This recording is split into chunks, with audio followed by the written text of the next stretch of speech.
आपको पता है 12 अप्रैल 2023 को कोलकाता की हुगली नदी के नीचे जिस सुरंग से पहली बार मेट्रो ट्रेन गुजरी उसे बनाने की प्लानिंग 102 साल पहले यानी 1921 में हुई थी।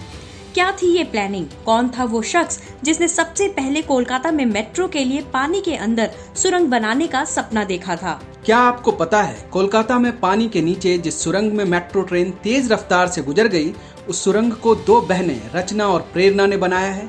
कौन है ये दो बहनें? क्या कहानी है रचना और प्रेरणा की? 12 अप्रैल को कोलकाता की हुगली नदी के नीचे बनी मेट्रो टनल के बारे में तो आपने बहुत से वीडियो देखे होंगे। सुरंग की लंबाई चौड़ाई से लेकर कई बातें दोहराई गई होंगी, लेकिन ये आपको शायद ही पता हो कि इस सुरंग को बनाने की प्लानिंग 1921 में पहली बार हुई थी। 102 साल पुरानी कहानी हम आपको बताएं, उससे पहले आप हमारे चैनल द ड्राफ्ट को सब्सक्राइब कर लीजिए। बात 1921 की है। पहला विश्व युद्ध खत्म हो चुका था। भारत में आजादी की मांग तेजी से बढ़ रही थी, लेकिन अंग्रेज भारत को आजाद करने के लिए तैयार नहीं थे। अंग्रेज ये सोच भी नहीं रहे थे कि वो कभी भारत छोड़कर जाएंगे। भारत में अंग्रेज कलकत्ता, जिसे अब कोलकाता कहा जाता है, वहाँ से पूरे देश में शासन कर रहे थे। भारत ही नहीं बल्कि पूरे एशिया में कलकत्ता उस समय सबसे बड़े शहरों में से एक था और इस शहर की सबसे बड़ी समस्या थी ट्रैफिक। कलकत्ता में सड़कों के लिए मात्र 4.2% जगह थी, लेकिन शहर में भीड़ बढ़ती जा रही थी। तब अंग्रेजों के दिमाग में लंदन की ट्यूब रेल की तरह कोलकाता में भी अंडरग्राउंड मेट्रो बनाने का आइडिया आया और ये साल था 1921 का। 102 साल पहले कोलकाता में अंडरग्राउंड मेट्रो बनाने के लिए अंग्रेज अधिकारियों की एक बड़ी बैठक हुई। इस बैठक में हिस्सा लेने के लिए ब्रिटेन से वहां के मशहूर इंजीनियर हार्ले डालरिम्पल को बुलाया गया। उस बैठक में इंजीनियर हार्ले डालरिम्पल से कहा गया, लंदन की तरह यहाँ भी अंडरग्राउंड मेट्रो बनानी है। ये कैसे होगा, इसमें कितना खर्च आएगा और कितना समय लगेगा, इस पर जल्दी से जल्दी एक डिटेल प्रोजेक्ट तैयार कीजिए। अंग्रेज अधिकारियों की इस बैठक के बाद इंजीनियर हार्ले डालरिम्पल अपने काम में लग गए। सबसे पहले रूट तय किया गया। ये रूट था हुगली नदी के आर पार।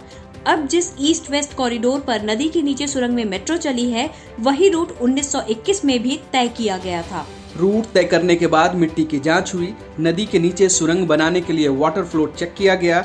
2 साल लगाकर 1923 में मेट्रो रूट की प्लानिंग, डिजाइनिंग और मैपिंग का काम पूरा हुआ। सारी तैयारी हो चुकी थी, बस बजट अलॉट होना बाकी था। उस समय Calcutta east west metro corridor को पूरा करने के लिए 35 लाख पाउंड का बजट चाहिए था और ये मेट्रो प्रोजेक्ट 4 से 5 साल में पूरा हो जाता। लेकिन अंग्रेजों ने ये कहकर कलकत्ता मेट्रो पर ब्रेक लगा दिया कि उनके पास इतना पैसा नहीं है। दरअसल बात पैसे की नहीं थी। अंग्रेजों ने उस दौरान कलकत्ता को छोड़कर दिल्ली पर फोकस करना शुरू कर दिया था। 1911 में ही दिल्ली को नई राजधानी बनाने का ऐलान हो चुका था। दिल्ली में राष्ट्रपति भवन से लेकर संसद भवन तक बनाया जा रहा था। ऐसे में कलकत्ता में इतना खर्च करने का कोई कारण नहीं दिख रहा था।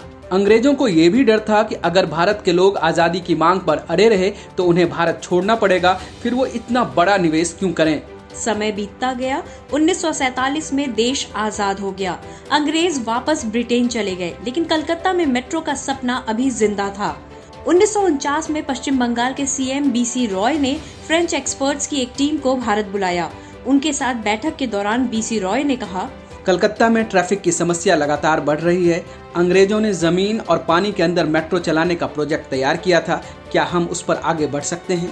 बीसी रॉय के साथ बैठक के बाद फ्रेंच एक्सपर्ट्स ने काम तो शुरू कर दिया, लेकिन कुछ खास हासिल नहीं कर पाए और कलकत्ता में पानी के नीचे मेट्रो चलाने के सपने पर फिर से ब्रेक लग गया। लेकिन इसके 20 साल बाद फिर से कोशिशें शुरू हुई। 1969 में केंद्र सरकार ने मेट्रोपॉलिटन ट्रांसपोर्ट प्रोजेक्ट रेलवे की स्थापना की। एमटीपी ने 1971 में एक मास्टर प्लान तैयार किया, जिसमें कोलकाता शहर के लिए 97.5 किलोमीटर से अधिक की 5 रैपिड ट्रांजिट लाइंस बनाने का प्लान बना। लेकिन इस प्लान को रेलवे बोर्ड से पास कराना सबसे बड़ा काम था और ये जिम्मेदारी ली बंगाल कांग्रेस के बड़े नेता अब्दुल गनी खान चौधरी ने। उनकी कोशिशों के कारण रेलवे बोर्ड ने कलकत्ता मेट्रो प्रोजेक्ट को अप्रूव कर दिया और खुद प्रधानमंत्री इंदिरा गांधी ने 29 दिसंबर 1972 को कोलकाता मेट्रो का शिलान्यास किया। कलकत्ता मेट्रो की शुरुआत तो हुई, लेकिन ईस्ट वेस्ट कॉरिडोर की जगह नॉर्थ साउथ कॉरिडोर को प्राथमिकता मिली। 1973 में इस रूट पर अंडरग्राउंड मेट्रो का काम शुरू हुआ, लेकिन पानी के नीचे सुरंग में मेट्रो चलाने का सपना ही रह गया। करीब 11 साल काम चलने के बाद 24 अक्टूबर 1984 को पहले फेज में कलकत्ता के दमदम से टॉलीगंज तक अंडरग्राउंड मेट्रो की शुरुआत हुई। इसके बाद धीरे धीरे कोलकाता मेट्रो बढ़ती रही, लेकिन पानी के अंदर ट्रेन चलाने का सपना बाकी रह गया था। कोलकाता में लगातार ट्रैफिक बढ़ता जा रहा था। साल 2000 के बाद एक बार फिर से Kolkata east west metro corridor की फाइल पर काम शुरू हुआ। 2010 में कॉन्ट्रैक्ट मिलने के बाद भी एफकॉन्स काम शुरू नहीं कर पाया, क्योंकि नदी किनारे रहने वाले लोग इसका विरोध करने लगे। 100 से ज्यादा स्ट्रीट वेंडर्स को मेट्रो रूट से ना हटना पड़े, इसके लिए रूट में कुछ बदलाव किए गए। फाइनली इसके बाद काम शुरू हो पाया। नदी के नीचे सुरंग बनाना मुश्किल काम था। इसके लिए जर्मनी से TBM यानी टनल बोरिंग मशीन मंगाई गई थी, जो इस सुरंग के काम को आसान बनाने वाली थी। इन मशीनों को नाम दिया गया रचना और प्रेरणा। इन दोनों मशीनों को रचना और प्रेरणा का नाम क्यों दिया गया, ये हम आपको आगे बताएंगे। पहले ये समझ लीजिए कि सुरंग को खोदने का काम कैसे शुरू हुआ। 18 अप्रैल 2018 को हुगली नदी के पश्चिमी किनारे से रचना टनल बोरिंग मशीन से सुरंग की पहली बार खुदाई शुरू हुई। इसके 36 दिन बाद प्रेरणा टनल बोरिंग मशीन से हुगली नदी के पूर्वी किनारे पर काम शुरू हुआ। 1000 मजदूरों के साथ नदी के अंदर सुरंग में काम करना एक मुश्किल काम था, लेकिन रचना और प्रेरणा बोरिंग मशीन से 66 दिनों में सुरंग की खुदाई का काम पूरा हो गया। 3 जुलाई 2019 तक टनल बोरिंग मशीन से किए जाने वाले सिविल वर्क को भी पूरा कर लिया गया, यानी सिर्फ 2 साल में भारत ने इतिहास रच दिया। अब आपके मन में एक सवाल होगा कि जिन 2 टनल बोरिंग मशीन से सुरंग का काम पूरा हुआ, उन दोनों बोरिंग मशीन का नाम रचना और प्रेरणा क्यों रखा गया था? इसकी कहानी भी काफी दिलचस्प है। रचना और प्रेरणा 2 बहनें हैं जो अपनी मां के साथ कोलकाता के सोदपुर में रहती हैं। उनके पिता बिमल साहा सुरंग बनाने वाली कंपनी एफकॉन्स में बिलिंग मैनेजर थे। बिमल साहा अपने सहयोगियों के बीच काफी लोकप्रिय थे। उनकी हमेशा से इच्छा थी कि जल्दी से जल्दी पानी के नीचे मेट्रो चले और वो उसमें परिवार के साथ सफर करें। लेकिन 25 फरवरी 2016 को ऑफिस जाते समय विमल साहा का एक्सीडेंट हो गया। इस हादसे में उनकी मौत हो गई, लेकिन उनके जीते जी टनल का काम शुरू नहीं हो पाया। टनल के लिए आई 2 TBM हावड़ा मैदान में बेकार पड़े थे। साहा अक्सर अपने भाग्य को कोसते थे और अपने वरिष्ठों से मशीनों को इतने लंबे समय तक बेकार रखने की शिकायत करते थे।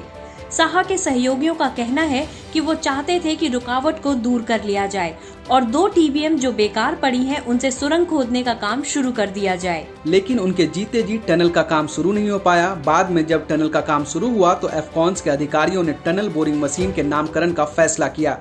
एफकॉन्स के एक इंजीनियर ने कहा कि हमने आपस में इस पर चर्चा की और अपने इंजीनियर्स और कर्मचारियों से सलाह ली। सभी ने महसूस किया कि साहा की 2 बेटियों के नाम पर दोनों TBM का नाम रखना सही होगा। ये साहा के प्रति एक श्रद्धांजलि होगी। इस तरह साहा की बेटियों के नाम पर TBM का नाम रचना और प्रेरणा रखा गया। इस तरह से ब्रिटिश इंजीनियर हार्ले डॉलरिम्पल से लेकर जर्मन मेड TBM जिसका नाम रचना और प्रेरणा रखा गया था, इन सब के कारण आज कोलकाता में हुगली नदी के नीचे 520 मीटर की 2 सुरंग तैयार हैं।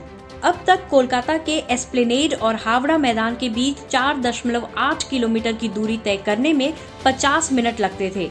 अब वो दूरी कुछ मिनटों में ही तय हो जाएगी। सुरंग के अंदर मेट्रो ट्रेन 80 किलोमीटर प्रति घंटे की रफ्तार से दौड़ेगी।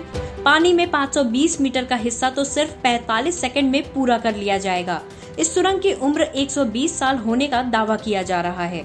इस टनल में अगले 7 महीने तक लगातार मेट्रो ट्रेन चलाकर ट्रायल किया जाएगा, जिसके बाद 2023 के अंत में इसे आम जनता के लिए खोल दिया जाएगा।